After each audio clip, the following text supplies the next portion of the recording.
आणि आपलं जीवन कृतार्थ करून घ्यावं।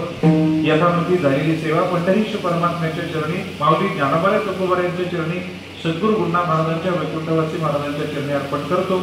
अतिशय प्रेमानं, श्रद्धेनं, निष्ठेनं, जोमानं इथं गेल्या 18 वर्षापासून हा सप्ताह चालू आहे। गाथा पारायणासारखा इथं कार्य होतं, एवढं उत्तम गाथा पारायण इथं केलं जातं।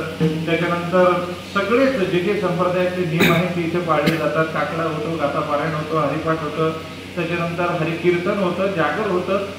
सगळ्याच गोष्टी या सप्ताहामध्ये 18 वर्षापासून होतात। भगवंताच्या चरणी प्रार्थना एवढीच आहे, सप्ताह करणारी मंडळी घरातलीच आहे, त्यांना भगवंताने तो उदंड आयुष्य दिलेच आहे। म्हणून तर पिढ्यानं पिढ्या तुमच्या माझ्यासारख्याचा सामान्य जीवाचा उद्धार करण्याकरता अशी आमच्या घराण्यासारखी, महाराजांच्या घराण्यासारखी घराणी कार्यरत असतात। भगवंताच्या चरणी प्रार्थना एवढीच आहे, आपण सगळी सज्जन श्रोते मंडळी, गुणीजन टाळकरी वादक मंडळी, या सप्ताहाला सहकार्य करणारी मंडळी, सगळ्यांना भगवंतांनी उदंड आयुष्य द्यावं, आरोग्य द्यावं, ऐश्वर्य द्यावं, अशीच सेवा सगळ्यांकडून करून घ्यावी ही प्रार्थना करतो आणि थांबतो। ज्ञानी